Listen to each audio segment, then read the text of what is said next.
Hey guys, it's Stack here and welcome back to a brand new FIFA video. In today's video I'm going to be showing you the best way to beat squad battles on Ultimate and get as many points as possible.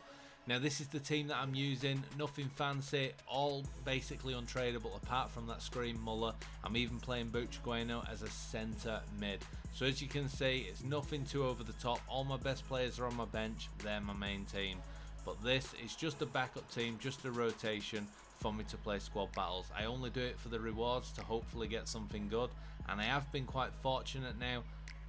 But I mean, I still don't take it as serious every single time. But there's two formations now since this patch that you want to use: the 4-3-2-1 and the 4-1-2-1-2. The 4-3-2-1 for me is a lot more consistent when you're defending. As you can see, 4-4 in the defense and then 4-2-1-1 in the offense, both of them on balanced. This just clogs up the midfield, it keeps your team tight, and you can block a lot of chances when they're pushing down the middle. As you can see with all my attackers, all three of my forwards here, they are all on getting behind, stay forward, apart from Perisic, who also has stay central. I have one of my midfielders to stay back while defending, one of them to get forward, and all three to cover centre. My left back, right backs, both stay back while attacking. I don't touch anyone else.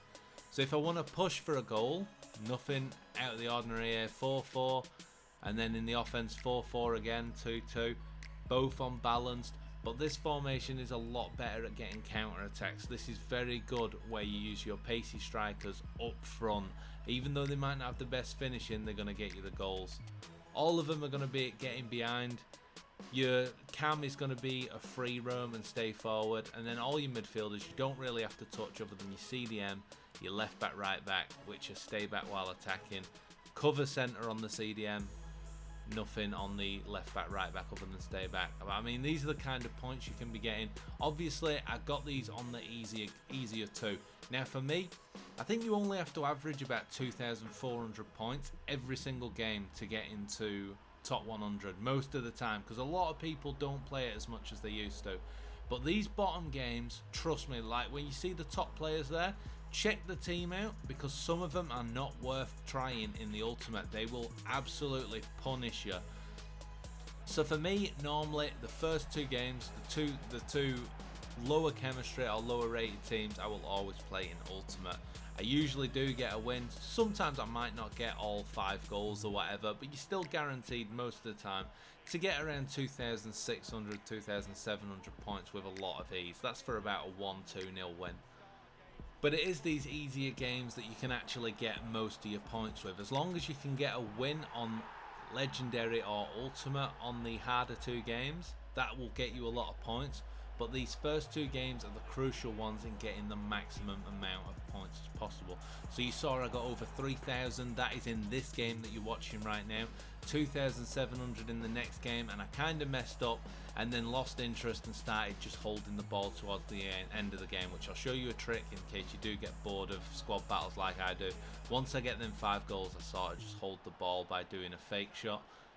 Once you do a fake shot, the opponent team just sort of stares at you. They stand between 5 to 10 foot away from you and just stare at you.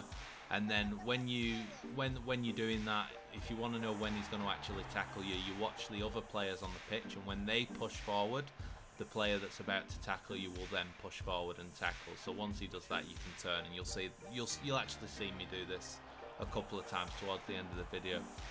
But with this, the best way to score against Ultimate on Squad Battle is to take it to one side of the goal, as you just saw, and then work my way back and shoot to that far post. So if I'm on the right hand side of the pitch, here you see me on the left, I'll run to the right.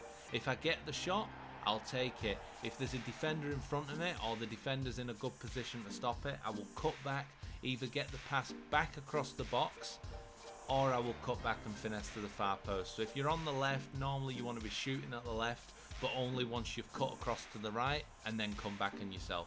You'll constantly see me there. You see me, I'm more on the left side of the pitch. I start playing across to the right because it brings the goalkeeper out of position, and it also brings the centre backs out of position. One thing you really have to do when they're defending, You have to wait.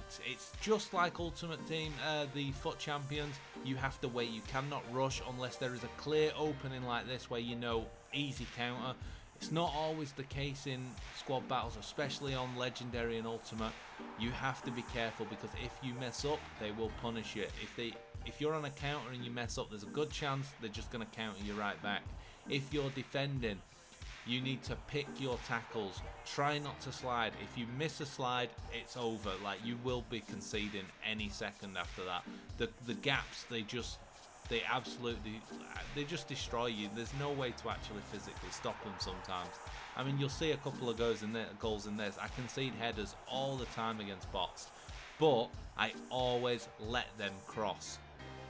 If they ever dribble up the side of the pitch, that's fine. I'm happy with that. It's when you go against the teams that play straight through the middle that I struggle with. To stop this, there is a tactic. If you hit down on the D-pad and then right, you're gonna basically overload the ball side. That's the best way to describe it. It's kind of like when you're not on the ball, it's sort of like a park the bus to whichever side of the pitch the ball's on. So if they're in the middle, everyone just clogs the middle of the park. If they're on the left, a slow build up on the left or a slow build up on the right, then they'll clog up. But it does sort of give them more room on the wings, which is perfect for me. It's them tricky little dribblers. If there's a Ben Yedder, I know for a fact I'm going to concede to him because I can't tackle him. So I need to force them to play it out on the wings to try and cross it. That's when I know I'm not going to concede as many goals. If you can do this, learn to use this tactic, overload the ball side. It's very good. It works very well on FUT Champions as well for people who try and play through the middle. Use it, get them to force them out onto the wings, and then they're a lot easier to actually handle. And you've got that many people back, it is easy to actually set up, get control, calm down a bit, and then build off that and try and score your own goal. Another thing you want to do is learn how to move the goalkeeper. Obviously, it's nowhere near as good as it was on the last FIFA. It still is effective, but it can mess you up, so you want to learn how to use it. Pick your timings to do it. And then basically, if they're in a one-on-one position, you need to decide whether you need to be holding triangle or Y to make him rush to get the ball, or you need to be positioning him because you'll have a defender near him to hopefully catch up. It's up to you to learn that, to try and do it. I still mess it up all the time, end up running past the ball because I've chose the wrong one. It happens, but I am still confident, even against the best teams in Ultimate, that I can get a few more goals. So even if I go 1-0 down, I'm not really that bothered. But as you say, I'm always forcing my opponent out wide so that they try and cross the ball, where I know my Harry Maguire, who obviously is not a good defender for online because of his pace, but I've also got Shah. They're not going to get beaten for a header against the bots most of the time. As I said as well, make sure you do not slide tackle. Try your best not to, unless it's to block a shot. That's pretty much the only time I slide, because if I do, if I miss, you can guarantee that bit of space, the bots will punish you. If they get a shot in your area, it's going to go in the back of the net. The only way to stop this is to keep as many players on their feet as you can and in front of them at all times. Like there, you can see I'm trying to push him out wide. He played that pass in the middle to scare me, but luckily they got a bad shot away. That was me accidentally running forward. I didn't mean that, but luckily I didn't make the keeper rush too soon, otherwise he would have chipped me.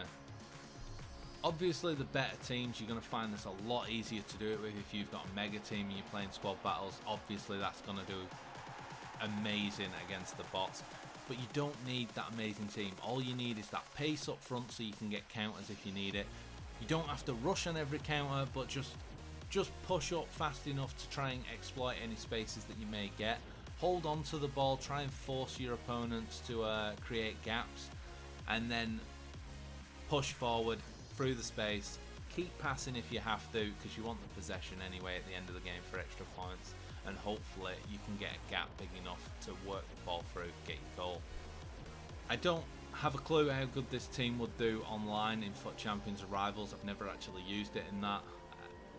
I mean, there are a lot of players that I have used in the FUT Champions and Rivals, but I've never used it together in this squad. I don't even think this formation would be good, because if the bots can punish me when they do, if that, like, the online FUT Champions rivals are way harder than the bots, so I feel like I'd have a very bad time if I tried this tactic in online.